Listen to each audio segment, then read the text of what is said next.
Gloire à Dieu. Bonjour tout le monde.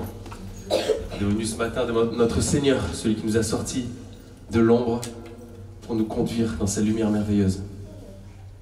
Comme le dit ce premier chant, de l'ombre à la lumière. Alors on va chanter ensemble avec reconnaissance, avec plein d'amour pour notre Seigneur. On veut louer Jésus. Et on est heureux d'être avec vous ce matin. Notre équipe est contente. Oh, ce n'est plus moi qui vis. C'est Christ qui vit en nous. Ce n'est plus moi qui vis, c'est Christ qui vit en moi. Jésus mort, mais je suis passé de l'ombre à la lumière. Encore. Ce n'est plus moi qui vis, c'est Christ qui vit en moi. Jésus mort, mais je suis passé de l'ombre à la lumière.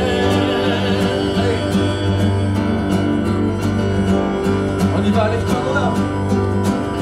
Lève-toi mon âme et souviens-toi tout mon péché. Il a enterré. Ce n'est plus moi qui vis, c'est Christ qui vit en moi. Jésus mort, mais je suis passé de l'ombre à la lumière.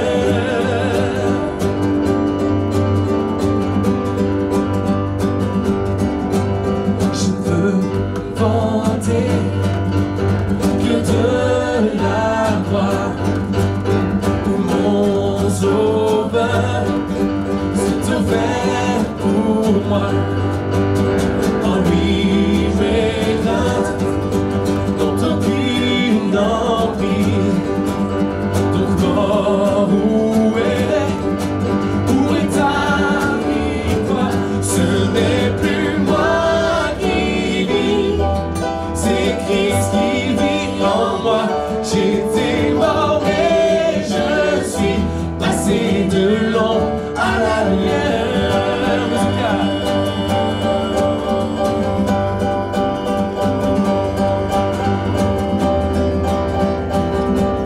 On va chanter tout en moi veut t'adorer. Tout en moi veut t'adorer. Tout en moi veut t'adorer. Tout en moi veut t'adorer. Dernière fois. Tout en moi veut t'adorer. Ce n'est plus moi qui vis, c'est Christ qui vit en moi. J'étais mort mais je suis passé de l'ombre à la lumière. Encore une fois. Oui, ce n'est plus moi qui vis, c'est Christ qui vit en moi. J'étais mort mais je suis passé de l'ombre à la lumière.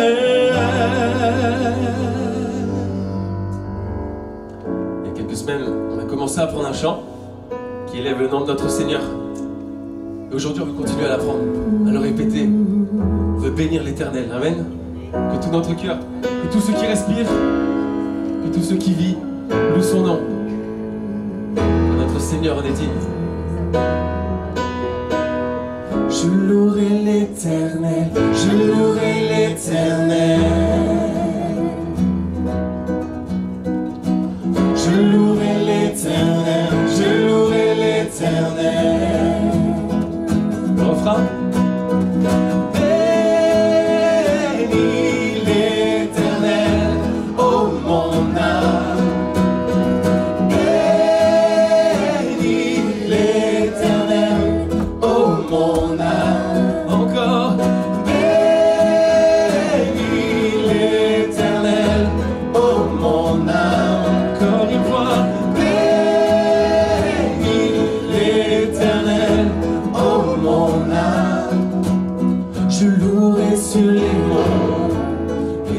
fond des vallées.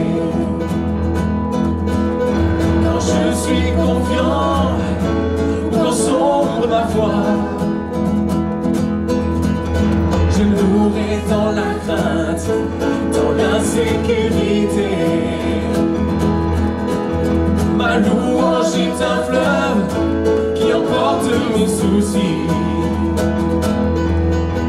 Et tant que je vivrai, tout en moi chantera béni l'Éternel, oh mon amour. Béni l'Éternel, oh mon âme. Je louerai peu importe tout ce que je ressens. Je louerai car je sais que tu restes en contrôle. Ma louange est une âme, plus qu'un simple chant. Ma louange est le cri qui a détruit Jéricho. Tant que je vivrai, car tant que je vivrai, tout en moi chantera béni l'Éternel, oh mon âme. Béni l'Éternel, oh mon âme.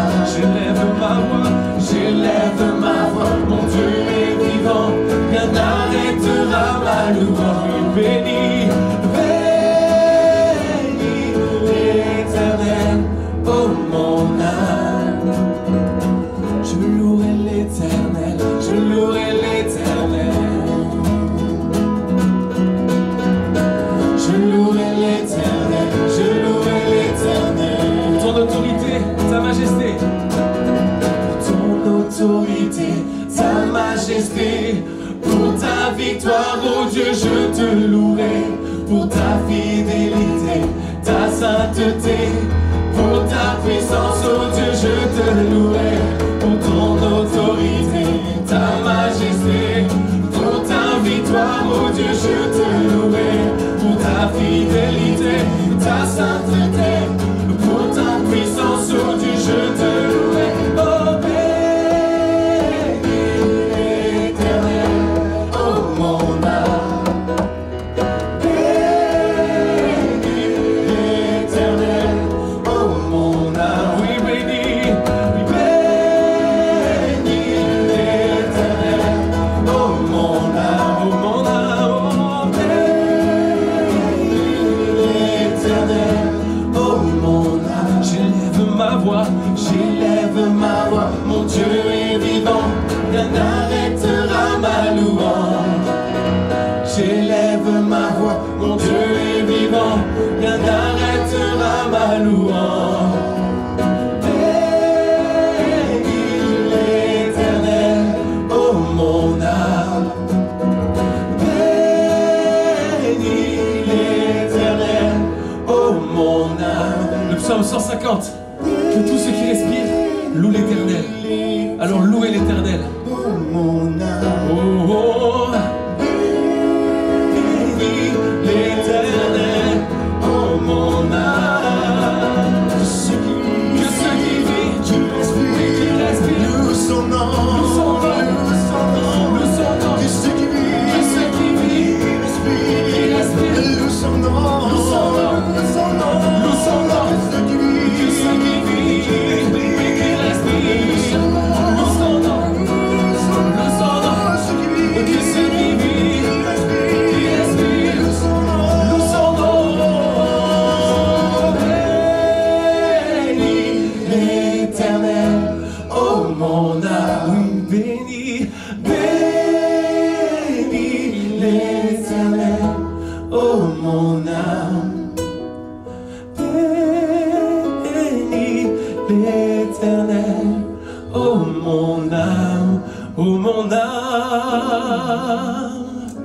Car mon âme a soif de toi, mon Dieu, mon Père, mon roi, mon être entier soupire après toi.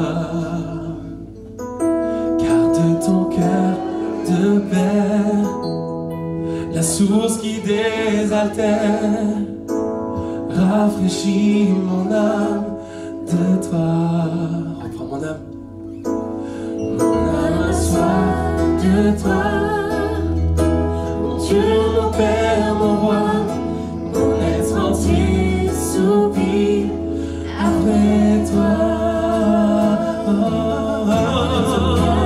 De paix, la source qui désaltère, rafraîchis mon âme de toi. Oh, viens inonder mon cœur, viens inonder mon âme, viens inonder mon être entier. Oh, viens inonder mon cœur, viens inonder mon âme, viens inonder mon être entier. Mon âme a soif de toi, mon Dieu, mon Père, mon roi, mon être entier soupire après toi. Ton cœur de paix, la source qui désaltère, rafraîchis mon âme de toi. Oh, viens inonder mon cœur, viens inonder mon âme, viens inonder mon être entier. Oh, viens inonder mon cœur, viens inonder mon âme, viens inonder mon être entier. Viens inonder mon cœur, viens inonder mon âme, viens inonder mon être entier. Oh, viens inonder mon cœur, viens inonder mon âme, viens inonder mon être entier. Seigneur, viens nous inonder, Seigneur, remplis-nous de ta présence. Viens simplement à tes pieds, Seigneur, pour te louer avec une louange sincère, Seigneur. Et on sait que tu es présent, Jésus. Merci parce que tu nous remplis de ton Saint-Esprit. Tu es le Dieu que nous aimons, Seigneur. Nous voulons ouvrir nos cœurs. Quand je t'ouvre mon cœur, je t'entends me parler. Si je me tais, oh, j'apprendrai à écouter la voix du bon berger. Quand je l'entends, oh, je comprends qu'il a payé pour ma liberté. Quand je t'ouvre mon cœur, je te vois, Seigneur. Quand je t'ouvre mon cœur, je t'entends me parler. Et ta voix dans mon cœur toujours demeure. Et ta vie à chaque heure coule comme un torrent. Si je me tais, si je me tais, oh, j'apprendrai à écouter la voix du bon berger. Quand je l'entends, oh, je comprends qu'il a payé pour ma liberté. Quand je t'ouvre mon cœur, ta parole demeure dans nos cœurs, Seigneur, oui. Nous voulons être à l'écoute de ta voix, Jésus. Je t'entends me parler. Merci, Seigneur, parce que tu nous instruis. Tu nous bénis, Seigneur, tu nous donnes la joie. Et ta vie à chaque heure coule comme un torrent. Quand je t'ouvre mon cœur, reçois l'adoration de tes enfants, Jésus. Oh, oh, oh. On élève ton nom avec joie ce matin. Je t'entends me parler. Et ta loi dans mon cœur toujours demeure. Et ta vie à chaque heure coule comme un torrent. Dans l'abondance de ta grâce, par la puissance de ton nom, tu me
cieux déclarent la gloire de Dieu. Et le monde entier viendra louer son nom merveilleux. Dans les cieux, les mers, partout sur la terre, toute une créature se lèvera pour bénir le roi. Venons l'adorer, venons l'adorer, Jésus-Christ est Seigneur, l'éternel roi, bientôt reviendra. La terre passera, il demeurera. Venons l'adorer, venons l'adorer, Jésus-Christ est Seigneur. Venons contempler, venons contempler, venons assurer.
l'adorer.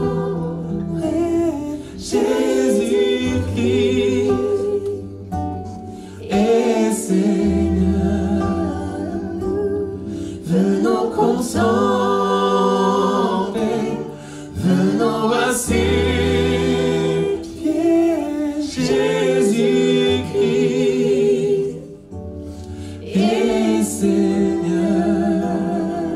Et gloire. Amen. Amen. Nous ouvrons maintenant la bonne parole du Seigneur et je vous invite à lire le psaume 45, une partie du psaume 45.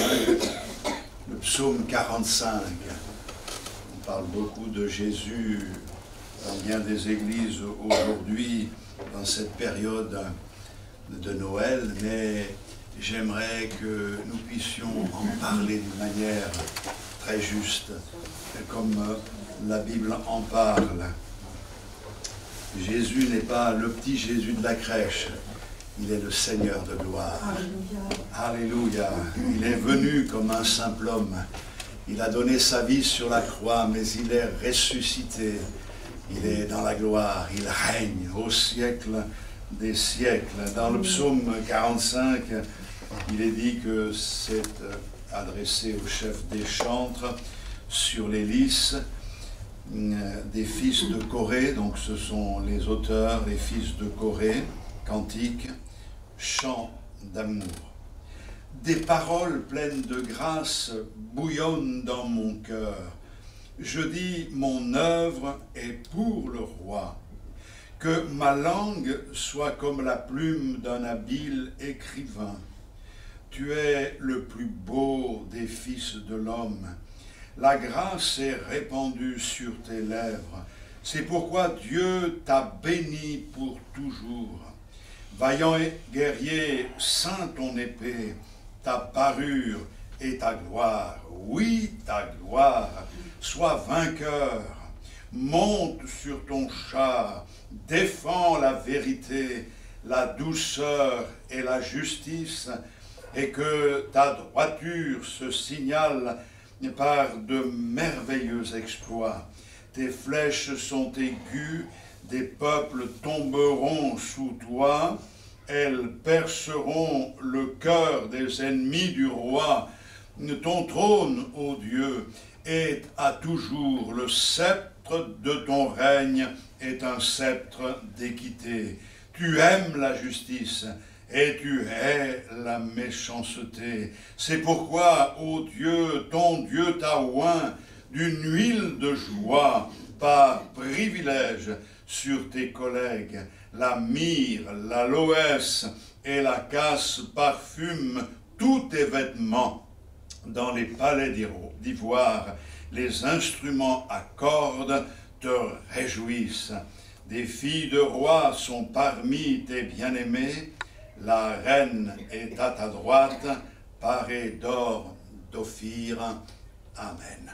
Nous arrêtons là la lecture, puisque je dirais que ce texte nous parle de la beauté du Seigneur et également de celle de l'Église. Et ce matin, nous parlerons essentiellement de la beauté du Seigneur, et Dieu voulant, dimanche prochain, nous parlerons de la beauté de l'Église, et qui est ici référencée comme la reine qui est à la droite et qui est parée d'or d'Ophir. Ce psaume s'adresse au roi à l'occasion d'une cérémonie nuptiale. C'est un psaume prophétique, c'est un hymne d'amour envers le roi messianique. Nous savons de quel roi il s'agit. Jésus est le roi des rois, le Seigneur des seigneurs.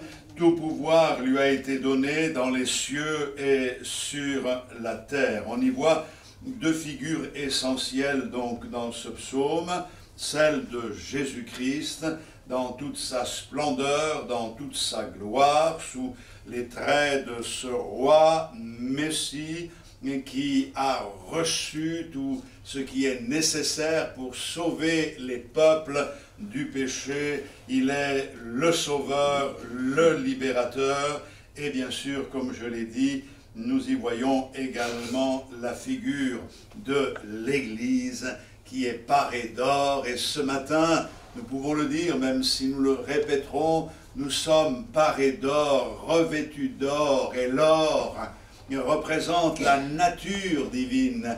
Nous sommes revêtus d'une nature nouvelle, la nature inaltérable de notre Seigneur, une nature de grand prix. Nous sommes revêtus de cet or qui ne peut pas se rouiller, qui ne peut pas périr, la nature de notre Seigneur qui donne de la valeur à notre vie. Avant, nous étions du toc, maintenant nous sommes du vrai. Avant, nous avions une religion, aujourd'hui nous avons un sauveur, un Seigneur, un libérateur. Ce que j'aimerais, c'est que nous puissions noter en entrée le bouillonnement de l'inspiration des auteurs, des paroles pleines de charme, bouillonnent dans mon cœur. Je dis mon œuvre n'est pour le roi, que ma langue soit comme la plume d'un habile écrivain. Tu es le plus beau des fils de l'homme, la grâce est répandue sur tes lèvres. C'est pourquoi Dieu t'a béni pour toujours. Alléluia. On peut noter cela et on peut même chercher des traductions. Je vais en souligner une, la traduction du Semeur. Mon cœur est tout vibrant de paroles très belles. On a l'impression qu'il ne peut pas se contenter de ce qu'il sait dire. Il cherche au plus profond de son cœur les paroles pleines de charme qui correspondent aux sentiments qu'il alimente dans son cœur. Ils ont envie, ces fils de Corée, d'adorer le Seigneur avec des mots justes, des mots exacts. C'est vrai que nous sommes tellement pauvres en vocabulaire, et quand l'amour de Dieu nous presse et que nous essayons d'exprimer notre attachement au Seigneur, nous cherchons les mots sans les trouver. Alors souvent nous nous contentons de dire: Seigneur, tu ne t'arrêtes pas à ce que nous pouvons exprimer, tu viens lire dans nos cœurs, car il est un langage qui a une valeur qui dépasse celle de nos paroles. C'est le langage du cœur, le langage de l'amour. Oui, ce matin, je veux que mon cœur bouillonne, je veux que mon cœur soit tout vibrant, je veux trouver les mots, des paroles pleines de grâce pour adorer celui qui est mon roi, mon Seigneur, le Seigneur de gloire. Nous sommes venus pour adorer le Seigneur. Et quand on vient pour adorer le Seigneur, on ne vient pas pour un rituel religieux. On ne vient pas pour réciter des prières. On vient pour ouvrir notre cœur et laisser émaner de nos âmes ce parfum de la louange, un parfum qui est agréable au Seigneur, au travers des cantiques, au travers de l'expression de la louange, en prêchant la parole de Dieu ou en recevant la parole de Dieu. Nous sommes des adorateurs, et je crois que ça, c'est ce que le Seigneur attend de nous ce matin, que nous soyons ces adorateurs qui adorent le Père en esprit et en vérité. Et il dit, comblé par la gloire du Seigneur, tu es le plus beau des fils de l'homme. Mais là, il est important pour nous de nous poser la question, la beauté du Seigneur. Mais de quelle beauté s'agit-il? De quelle beauté s'agit-il? Le psaume est écrit dans la perspective messianique et concerne surtout la personnalité de notre Seigneur en tant que Messie. Des paroles pleines de grâce bouillonnent dans mon cœur. Mon œuvre est pour le roi. C'est extraordinaire tout ce qui est dit concernant notre Seigneur. Il est le plus beau des fils de l'homme. la conception de la beauté est relative. Pour ce qui concerne Jésus homme, les apparences n'étaient pas aussi remarquables qu'on peut le penser. Rien à voir avec des portraits de Jésus, comme si il y avait eu des photographes à l'époque où on représente quelqu'un qui a un charme particulier.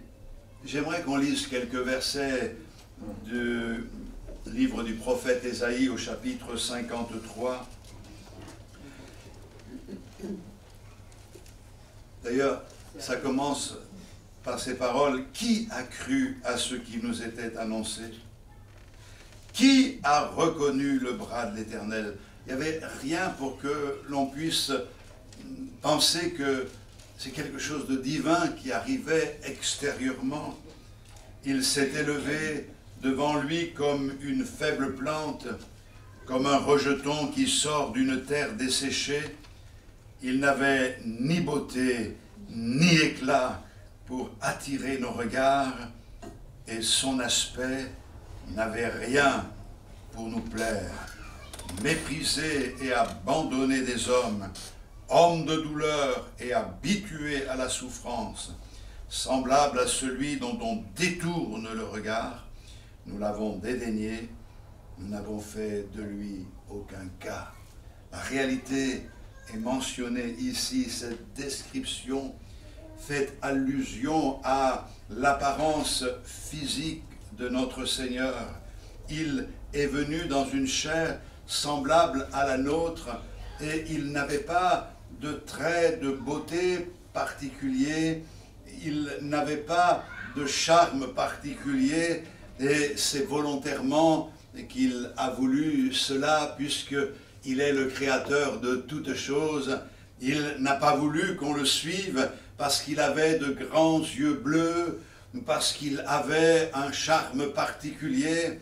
Extérieurement, il était comme le commun des mortels. Cependant, on peut dire ce matin que notre Seigneur possédait la plus grande des beautés, celle qui dépasse ce que nous pouvons imaginer. La beauté qui peut exister, la plus belle, n'est rien à côté de la beauté de notre Seigneur. Et ce passage nous donne des précisions et nous montre de quelle beauté il s'agit. Il faut savoir de quelle beauté nous parlons quand nous parlons de notre Seigneur. Ce n'est pas qu'il avait une peau particulière ou des yeux particuliers. Il y a autre chose qui caractérise la beauté de notre Seigneur. Et aux yeux de Dieu, la beauté n'est pas qu'il recherche n'est pas la beauté physique.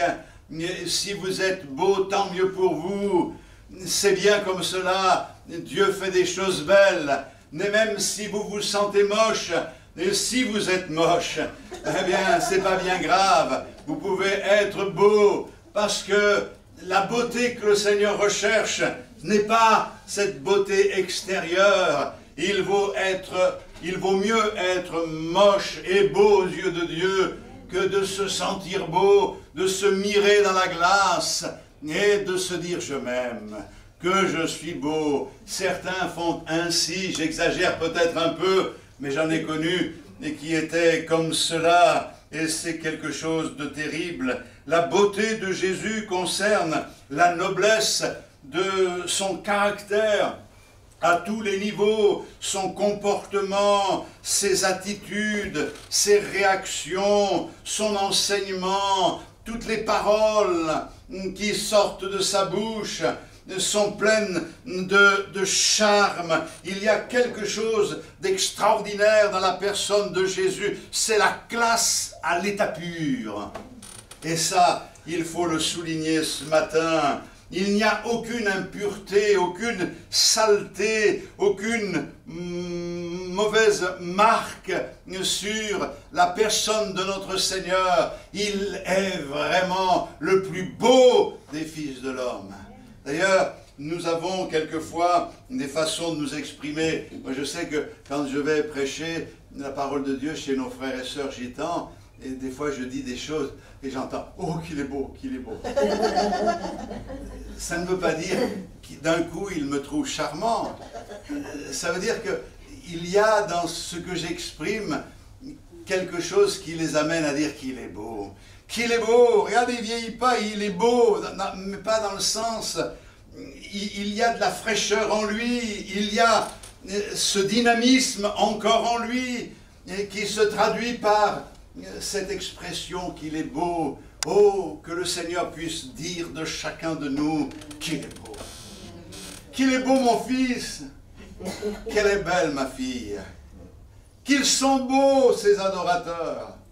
Oh, ils n'ont pas de prétention particulière, mais ils manifestent un caractère qui ressemble à ce caractère qui est le mien.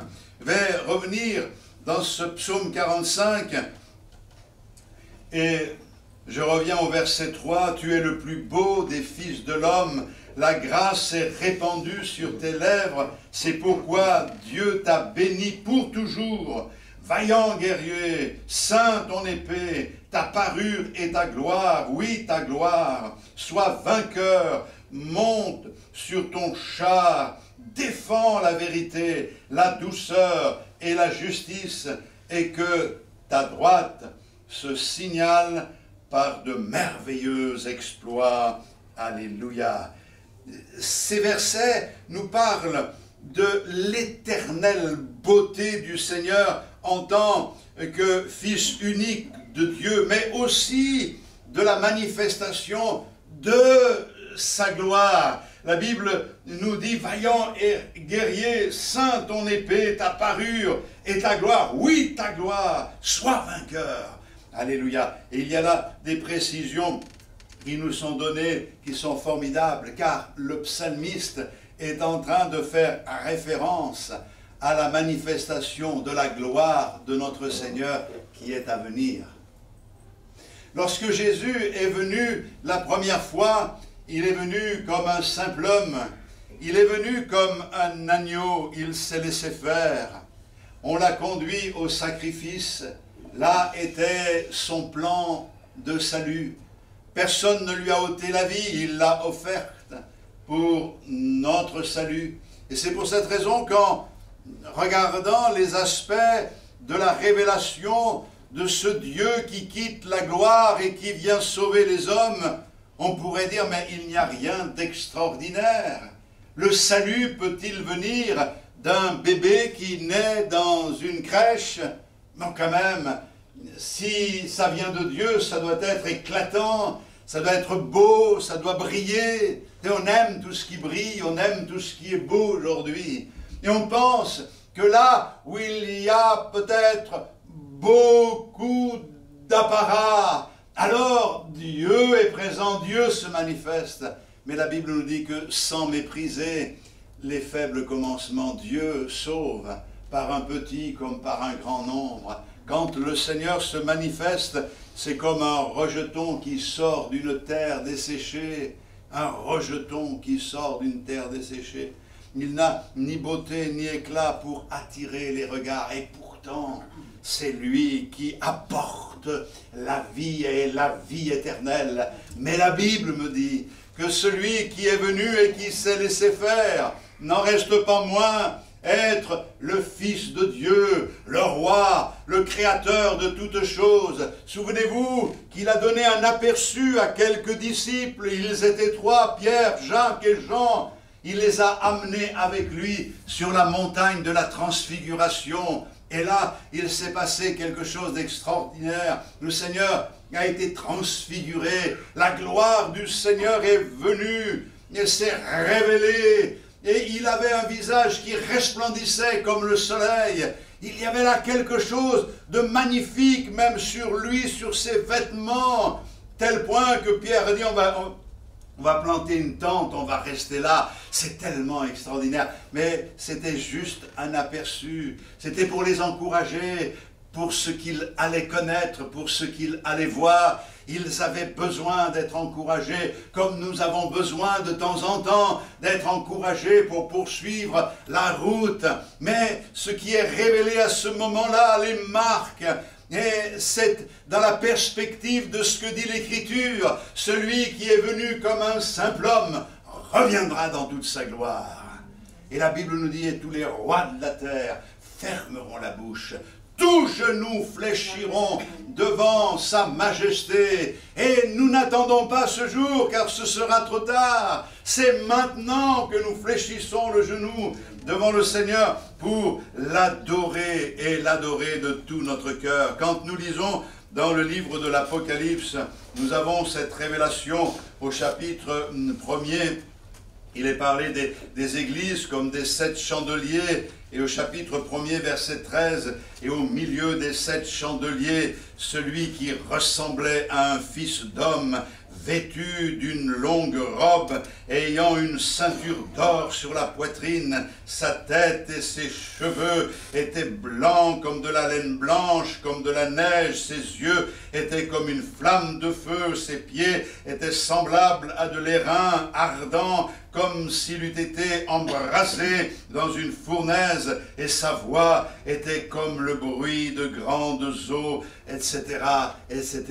Il est dans la gloire. D'ailleurs, si je lis un peu plus loin dans l'Apocalypse, au chapitre 19, et je lis le verset 11, « Puis je vis le ciel ouvert, et voici parut un cheval blanc, celui qui le montait s'appelle fidèle et véritable, et il juge et combat avec justice. Ses yeux étaient comme une flamme de feu, etc., etc. » Nous avons là la révélation du Seigneur, la beauté du Seigneur. Elle est manifestée dans sa gloire. C'est ce qui se manifestera au retour de Jésus. D'ailleurs, peut-être que c'est intéressant, c'est bon de lire quelques textes comme ça, mais dans 1 Thessaloniciens au chapitre 4, nous connaissons ces textes qui parlent du retour de Jésus. Mais voici en effet, verset 15 du chapitre 4, « Voici en effet ce que nous vous déclarons d'après la parole du Seigneur. Nous les vivants, restés pour l'avènement du Seigneur, nous ne devancerons pas ceux qui sont morts. Car le Seigneur lui-même a un signal donné à la voix d'un archange, et au son de la trompette de Dieu descendra du ciel, et les morts en Christ ressusciteront premièrement. Ensuite, nous les vivants qui serons restés, nous serons tous ensemble enlevés avec eux sur des nuées à la rencontre du Seigneur dans les airs, et ainsi nous serons toujours avec le Seigneur. Consolez-vous donc les uns les autres par ces paroles. Alléluia. On a l'habitude de lire ces textes au moment des obsèques, mais il n'y a pas besoin d'attendre le moment des obsèques pour se souvenir que le Seigneur a fait cette promesse. Il reviendra dans la gloire. Il manifestera sa gloire d'une manière toute particulière. Au verset 7, « Ton trône, ô Dieu, est à toujours, le sceptre de ton règne est un sceptre d'équité. Tu aimes la justice et tu hais la méchanceté. C'est pourquoi, ô Dieu, ton Dieu t'a oint d'une huile de joie par privilège sur tes collègues. » Et je pense que ce texte nous rappelle un autre texte de l'Écriture que nous trouvons dans le Nouveau Testament. Voyons un peu la beauté de sa personnalité et de son caractère.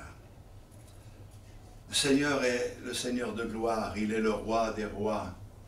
Et je crois que ça, c'est quelque chose que nous ne pouvons pas mettre de côté.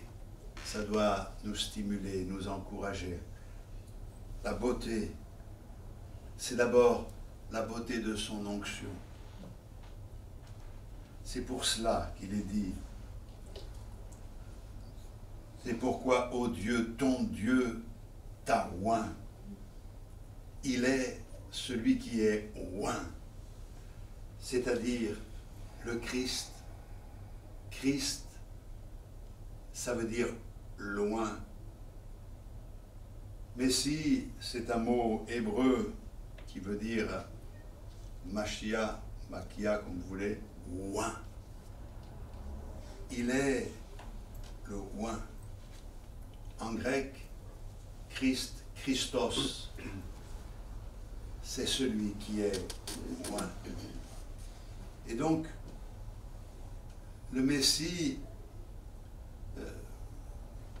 désignait celui qui recevait l'onction, cette onction d'huile, cette onction de l'huile sainte. Alors, il y avait les souverains sacrificateurs, il y avait le prophète, il y avait le roi, et ils étaient, par cette onction, mis à part. Jésus, on l'a appelé le Messie, on l'a appelé aussi fils de David. Jésus, c'est le nom qui lui a été donné en tant qu'homme sauveur. Et on a ajouté Jésus Christ, c'est-à-dire loin. Et quand on parle de Jésus, souvent, on ne dit pas Jésus, on dit Jésus-Christ. C'est un tout. Il n'est pas dit un Messie, un oint. Parmi les oints, il est dit le Christ, le Messie. C'est-à-dire celui qui a été annoncé dans l'Ancien Testament, dans l'Ancienne Alliance, et qui a été révélé dans les temps de la grâce. Celui qui est de toute éternité, qui a été mis à part. Il est l'agneau de Dieu, mis à part dès avant la fondation du monde, et révélé dans les derniers temps. Il a reçu cette onction. Notre Seigneur, c'est Jésus-Christ, Jésus le Seigneur. Et le but de l'onction du Seigneur, quelle est-elle? Alors, on peut peut-être se souvenir de ce que dit l'Écriture dans l'évangile de Luc au chapitre 4. L'évangile de Luc au chapitre 4, je veux lire simplement un verset. Il se rendit à Nazareth, où il avait, au verset 16, pardon, il se rendit à Nazareth, où il avait été élevé, et selon la coutume, il entra dans la synagogue le jour du sabbat. Il se leva pour faire la lecture, et on lui remit le livre du prophète Ésaïe. Nous trouvons ça dans Ésaïe 61. L'ayant déroulé, il trouva l'endroit où il est écrit « L'Esprit du Seigneur est sur moi, parce qu'il m'a oint pour annoncer une bonne nouvelle aux pauvres. Il m'a envoyé pour guérir ceux qui ont le cœur brisé, pour proclamer aux captifs la délivrance et aux aveugles le recouvrement de la vue, pour renvoyer libres les opprimés, pour publier une année de grâce du Seigneur. » Ensuite, il roula le livre et le remit au serviteur et s'assit. Dans le texte, tout ce qui est lu ici est mentionné, mais pour publier une année de grâce du Seigneur. Et il est ajouté un jour de jugement. Mais le Seigneur s'arrête, parce qu'il est venu pour inaugurer, lui, l'année de grâce, pas pour le jugement. Le jugement, c'est ce qui nous attend bientôt. Après le temps de la grâce, vient le temps du jugement. Mais la Bible nous dit qu'il y a des conditions à l'onction. Regardez bien ce texte. Psaume 45, 8. Tu aimes la justice et tu as de la haine pour la méchanceté. C'est pourquoi, ô Dieu, ton Dieu t'a oint d'une huile de joie par privilège sur tes collègues. Les conditions à l'onction, c'est la beauté de sa sainteté. Il est dit, tu as aimé la justice et tu as haï l'iniquité ou la méchanceté. Ce texte confirme déjà la divinité de notre Seigneur. C'est pourquoi, ô Dieu, ton Dieu, Taouin, il y a un Dieu en trois personnes, le Père, le Fils et le Saint-Esprit. Mais notre Seigneur manifeste cette beauté par sa sainteté.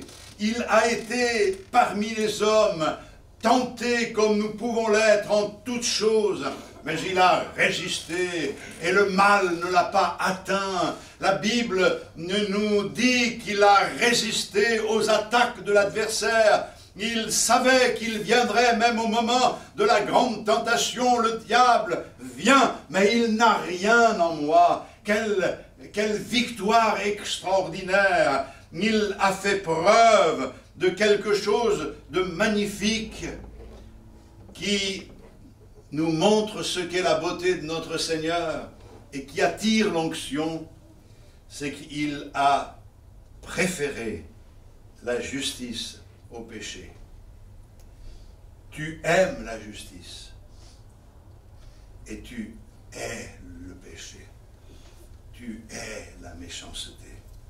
Ça, c'est un trait de beauté de notre Seigneur. Le Seigneur a fait un choix. Ce choix, c'est aimer ce qui est juste, ce qui est pur, ce qui est vrai.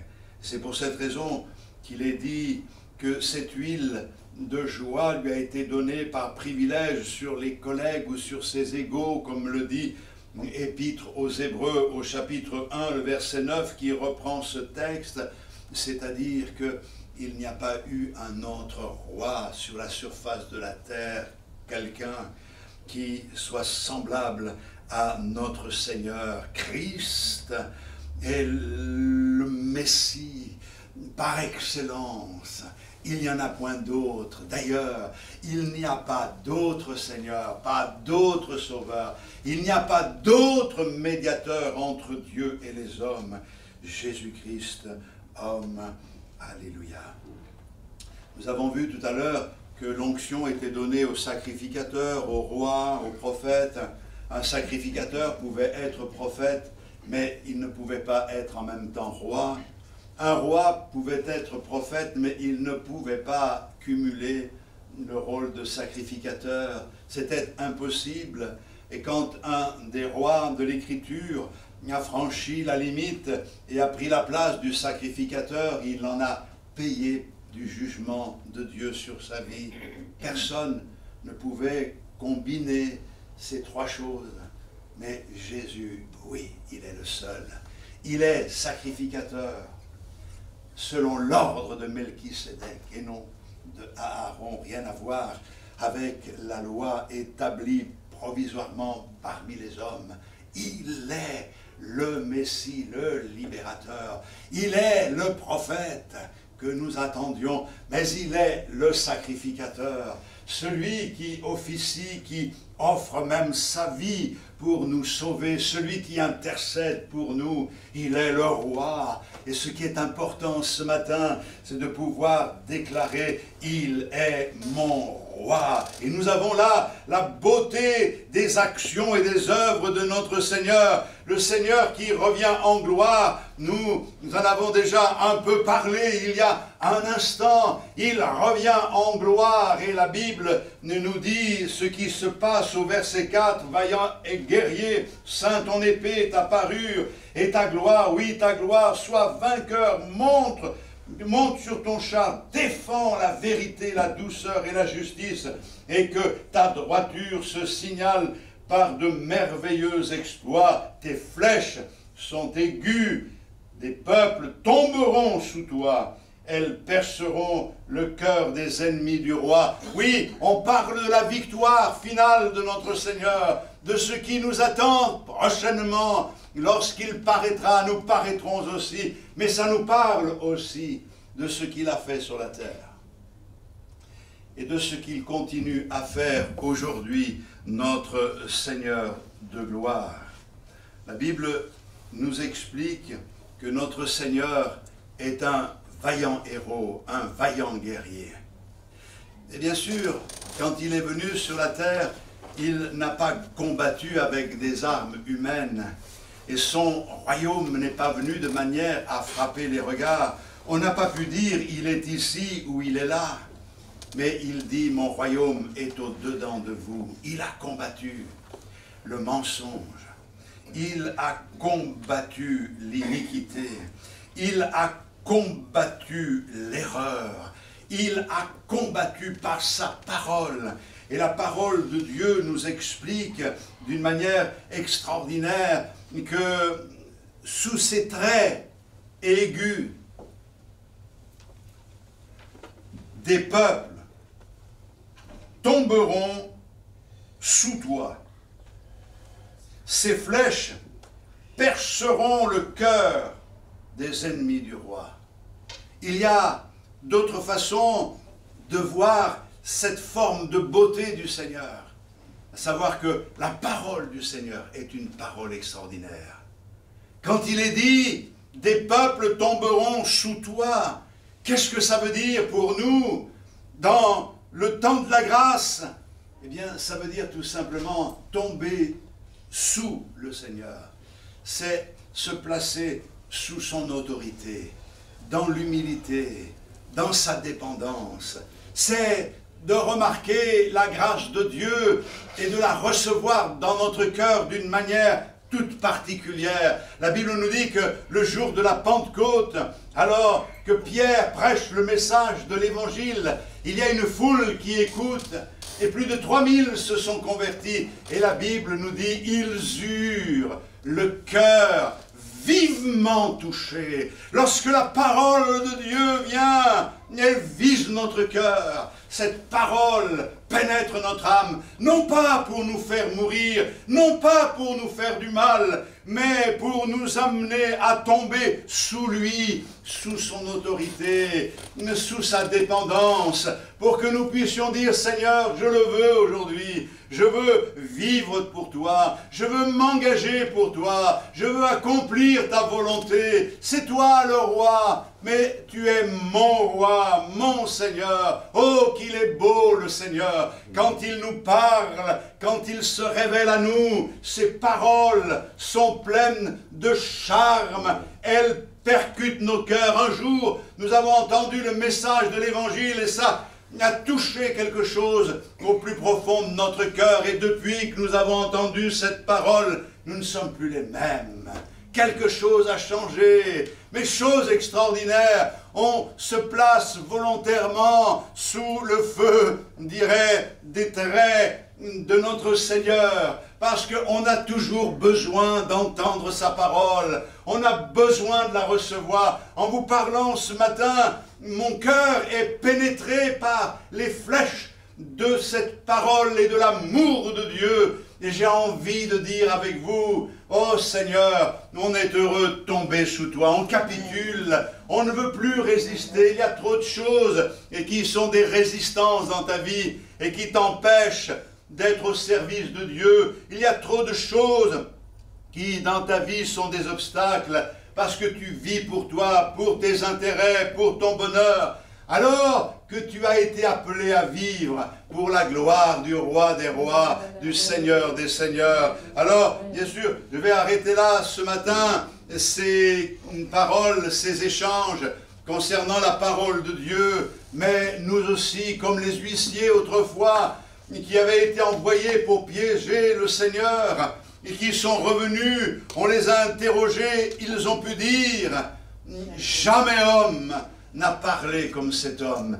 Personne ne parle comme notre Seigneur. Quand il parle à notre cœur. Et ce qu'il veut, le Seigneur, c'est que nous nous levions pour lui, que nous puissions lui dire, oui, mais que ma vie soit à toi, Seigneur, tomber sous lui. Oh, quelle beauté, quel bonheur, quelle joie d'être un adorateur du Seigneur. Que Dieu vous bénisse abondamment. Amen. Alléluia. Oui, Seigneur, nous sommes ces adorateurs.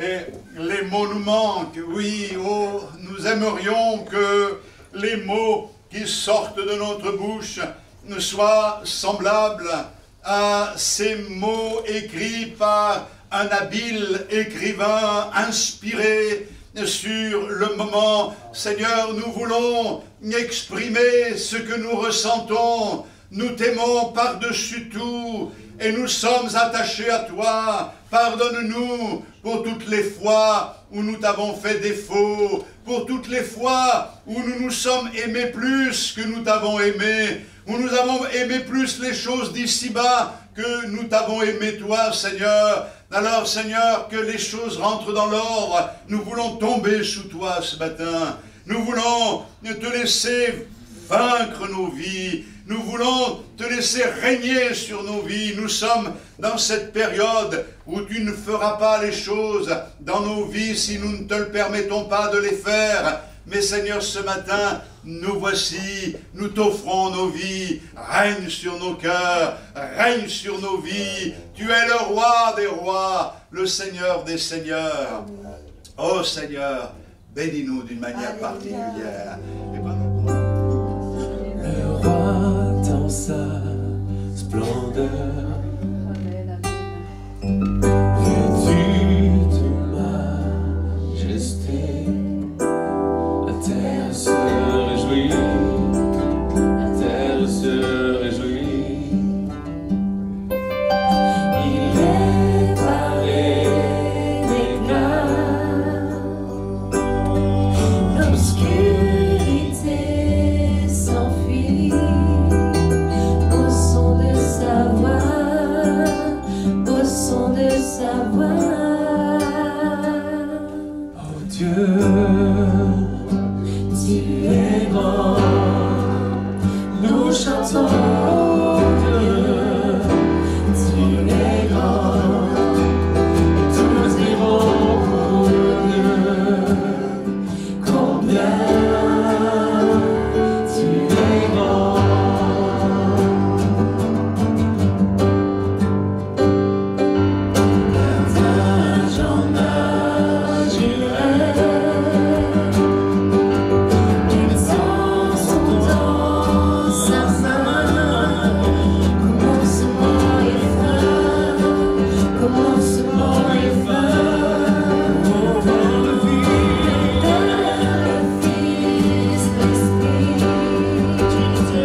Nous chantons, oh Dieu, tu es grand, et tous verront, oh Dieu, combien tu es grand.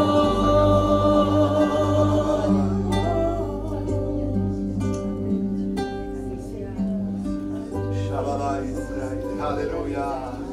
Oh, alléluia, gloire à Dieu.